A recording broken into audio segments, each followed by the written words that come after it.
Brexit Britain to the world. Hello, yes, we are back. It's Balls Radio. I'm going to do this every week. I've decided. I've made the decision that for 2018, I'm going to start Monday mornings just knocking off a Balls Radio episode. Look, it's going to be nothing particularly fantastic because it is just going to be, you know, top of the mind stuff. I'm just going to ramble on. I can find no reason whatsoever why you would want to listen to Balls Radio. But it's going to be cathartic for me because there are things that I want to say and I don't really care if anyone is listening or not. And so this is the perfect place because invariably on Balls Radio there is nobody listening.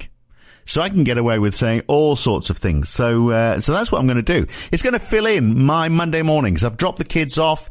It's miserable outside. This is a miserable English winter.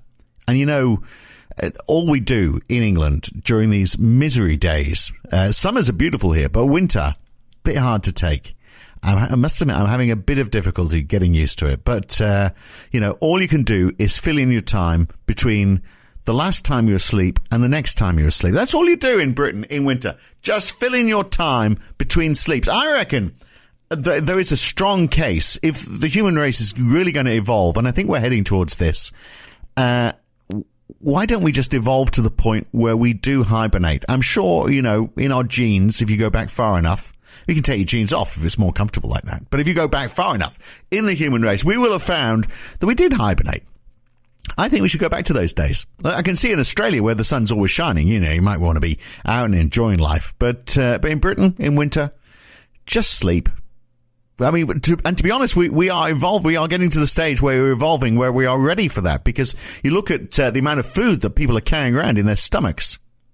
I reckon most people could get by 6 months without needing to do anything else. Just the food that's in there, the fat that they have accumulated through the summer months would be more than enough to carry them through winter. And, you know, we have a health system that is crippled because people insist on staying awake during winter. Transport systems that can't cope. If Britain was just to close down for 6 months, would we notice the difference? We're already suffering major productivity issues. Just 6 months less work. We could cope with that, couldn't we? So there we are. I told you, it's a stream of consciousness stuff that's going on Balls Radio. Feel free to contribute by sending me an email if there's things you want to get off your chest. If there's stuff that you feel you want to say and you want to say it to nobody at all because they are the audience that we're going after, nobody on Balls Radio, then please get in touch. There are, of course, stories that we will talk about. Henry Bolton springs to mind today, the UKIP leader, who could no longer soon be, how many UKIP leaders? Actually, it's in the paper. They have been through so many UKIP leaders over the last 6 months, certainly over the last year or two. Let me just, the great thing, you know, when I don't care whether anyone's listening or not, I can just take my time. Normally you'd be panicking now, going, now where did I see it? It was in the paper somewhere. Now I can just idly flick through the papers, not a care in the world. But here we go.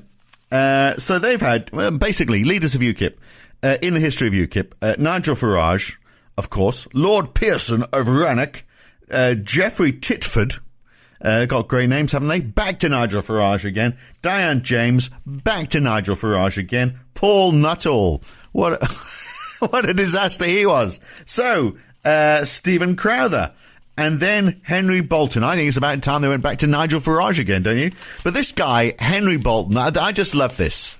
First of all, you know, he looks fairly short. He's a pale, short man, a bit scrawny, very, very white, very little hair, who has a girlfriend, or had a girlfriend, taller than he is, less than half his age, in fact, almost 30 years younger than him, and it emerges that she was a racist. Imagine that. She is a UKIP activist and she has racist tendencies, which he hasn't, apparently. Because, of course, you know, the UKIP, they don't have any racist people in there, just racist girlfriends. So Jo Marnie is the girl, reportedly saying racist things about Prince Harry's, who the hell's Prince Henry? Prince Harry's fiancée, Meghan Markle, who is black, apparently. I'd never noticed that. And she said, this is Britain, not Africa. This is Jo Marnie. She's tweeted it, which is true. This is Britain. It's not Africa. She used the word Negro in a derogatory fashion because she's racist. That's what they do. And she said Mrs. Markle was tainting the royal family somehow. Perhaps, she thinks she is watering down that rich vein of German blood which is running through the royals. And the inbreeding, of course, goodness. She's not even a cousin. How can she marry into the royal family? She is bringing foreign blood into the royal family. How can that happen? No, just keep it in the family. Like incest. All very well, but it doesn't get you out of the house. And now Mr. Bolton, desperate to hang on to his UKIP job, because, who wouldn't want that job? Being the head of UKIP, a party which stands for nothing. And perhaps because he's incapable of doing anything else. I'm not sure what his history is. But you've got to be pretty desperate, haven't you? if you really want to lead UKIP, a party going nowhere. So he said his romantic side of their relationship has ended. So no romance now between him, Henry Bolton, and Jo Marnie. No romance. In other words, I think what he's saying there is it's just sex from now on. Which is possibly why Miss Marnie is posting on Twitter pictures of herself in a jacuzzi on her own. Unless Henry is under there, gasping for air, under the bubbles. Who knows? Anyway, he is being voted out. There's a vote of no confidence over the weekend by the senior executive team at UKIP, the decision makers supposedly. But he's hanging on. He says, no, I'm going to stay. He says he's done nothing wrong, because he didn't write the text messages. He just had sex with the girl who did. So who cares really about the Bayeux tapestry? The French want to lend it to us. Of course, their president is over here schmoozing with the prime minister. He says, yeah, have the Bayeux tapestry because we won that one. Here's the proof. I think he doesn't want us to feel so sorry about Brexit. So, here's a little consolation. I think we should take it. And if we don't get the deal we want, then we should say, look, here it is. We've taken the liberty of cutting it up into tea towels before we give it back to you, because you didn't give us a good deal. Although, actually, it's not going to work because we're not going to get it for several years. We're going to be well out of Europe before we get the Bayeux tapestry. If you want to go and see the Bayeux tapestry, just go to France, for God's sake. I think the French just want to rub our noses in it because we lost the Battle of Hastings. They're saying, here is the documented proof you lost, which is, that must feel pretty unique for the French. William I, who was the first Norman king, even though his name wasn't Norman, it was William. I don't think we've ever had a king called Norman, have we?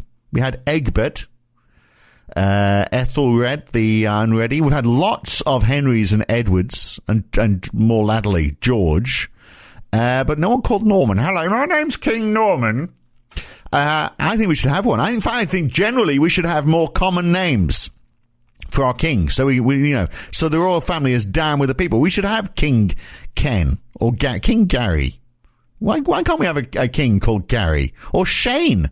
King Shane and Queen Sharon the first, and hopefully the last, you'd assume. But look, the Bayeux tapestry, maybe we could do our own Bayeux tapestries, our own tapestries to send back to them along, when we return the Bayeux tapestry, we go, thanks very much for that. Here's a few tapestries depicting events that you lost. So here you are, surrendering to Russia in 1812.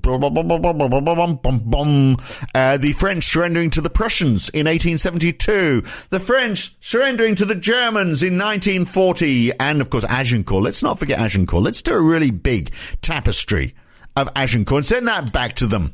And did anyone do a tapestry of us beating them in the Six Nations? If not, I want to know why not. Let's send them all back to the French. We lost that one, but we won all of these.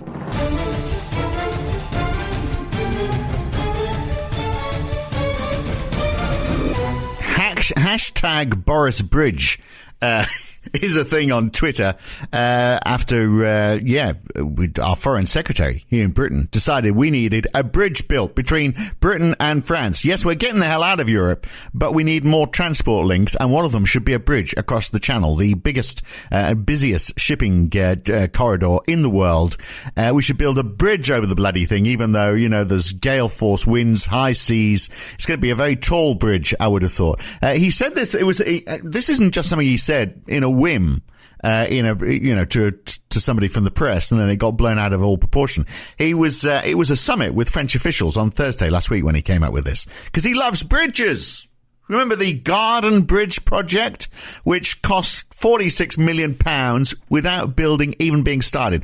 £46 million in consultancy fees, architecture diagrams, all that sort of stuff. Now he wants to build a bridge to France. It's probably cost us £46 million just because it came out of his mouth. And here's me. I thought we were ready to bomb the Channel Tunnel, block it in the middle as we move away from France and Europe. But no, Boris, who wants, Brexit Boris, who wants us out of there, also wants us to get closer to France. Do you think somebody told him that we need to build bridges with France and he took it literally? Is that what's going on here? He's just taking anything which is a figurative thing, and now he's saying, yep, look, we're really going to do that. We are going to build a bridge with France. In which case, when he says, something that he's fairly adamant about, can we see him literally take a bull by the horns? If we are going to turn figurative speech into reality. But this whole bridge thing, building a bridge with France, you can see it's just going to be a traffic jam. There's going to be a border control there to obviously just to stop the free movement of people, which we think is a bad idea. People should not be free to move. You can come in, but you can't move freely. We're going to put on this straitjacket and don't take it off till you leave the country. And maybe we should combine the ideas, have this garden bridge to France, so we can walk across, because the garden bridge, we must still have those plans. We could just use those plans, just extend it a bit for, how far is it? 22 miles or something like that. So you can walk across it. You'll lose a few pounds in the process. And obviously that is going to encourage people not to use it, which is good because, we will have built the bridge with France, but we will still be effectively detached from the continent, which is the way the English like it, isn't it? I mean, I don't know. What was Boris thinking about this? In fact, what was Boris thinking about anything, any of the time? But who knows? But he is still entertaining, isn't he? You have to give him that. Sort of a fat Hugh Grant who hasn't learned to tuck his shirt in. But the bridge. Nice diversion, I think, Boris. A good distraction that's worked so well that nobody actually has a clue what it is that he was trying to distract us from. So it's worked brilliantly. Well done.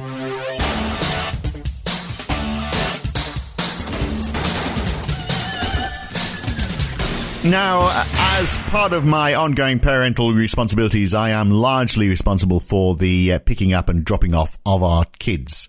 Not necessarily in that order. I do tend to drop them off first before I pick them up. But there was one day last week when I was picking them up from school, and I've only got 2 children. Somehow, I came back with 5. We had a house full of screaming kids. Which I was dreading. I don't know how it happened, but both of them wanted to bring home their friends. And then it occurred to me, this is actually a lot easier than just having 2 children. Having 5 children, because they all it's provided you block your ears, close your eyes, and feign death. You can get through it quite satisfactorily, perhaps more than entertaining 2 kids, who you have to ensure are being kept happy. They are not filling themselves with ludicrous amounts of chocolate biscuit and lollies. With 5 of them, they just run havoc around the house and just keep themselves entertained. So I thought, what a great idea. Child sharing. I mean, we share almost everything, don't we, in this day and age? With the multitude of sharing apps, we share our houses, we perhaps share our car. Why not share our children? Because, look, 5 children, it's easier to look after them all. So, look, you can have my kids with your kids and somebody else's kids. You can have mine, say, Tuesday to Thursday. And I won't have kids at all. And then you can share your kids out and I'll look after them. It's a brilliant idea. Look, this are 2 great ideas that we have come up with today, just in the space of 10 minutes or so. Child sharing and hibernation. Gems like this you're not going to see on mainstream radio. That's why we have podcasts. And that'll just about do it for now. I think, 15 minutes of me rambling on. I might do another one later on in the week. I'll see how I feel. It doesn't really matter because no one's listening. I'm just talking to myself. I did scribble a few notes down here about other things I might want to talk about. Jeremy Corbyn wants to privatise less and insource more. This is after the big collapse last week of a company that basically was run on outsourced projects from government. In fact, if you want to hear about Carillion, I did a podcast with Steve Keen. If you're not a subscriber to the Steve Keen podcast, you need to do that because all sorts of good economic stuff. But Jeremy Corbyn says the answer, which is pretty much the conclusion that we drew on the podcast with Steve. We should privatise less, insource more. We should get council workers to doctors build their own hospitals. They know what they want. And it'd be good for them to get outside, get a bit of fresh air, and learn a new trade at the same time. So, yeah, I mean, none of this outsourcing to people who know what they're doing. Jeremy Corbyn has said he's going to rewrite the rules. Either that or he's going to get McKinsey's to rewrite them for him for $46 billion. What else? Humans smell as well as dogs, I read this week. Clearly, neither of us can smell very well then. I mean, you wouldn't have thought dogs can smell well at all because they go around smelling each other's bottoms. That can't be good, can it? Apparently, we've got the same sense of smell, although a little bit more decorum, which is why we don't do that sort of thing. And it's Australia Day on Friday. They always have this big debate in Australia about whether they should have Australia Day on the day that the first fleet landed, because, of course, a lot of Aboriginal people see that as the day that their country was taken over by white men, and so they call it Invasion Day. So there's some people saying we should change Australia Day to another day of the year, which is a little more cohesive and less divisive. So the obvious day, and you will have heard all this before, I'm sure, May the 8th. Mate. It's got to be it. May 8th. That's got to be Australia Day. That's it for Balls Radio. We'll do another one soon, even though no one's listening.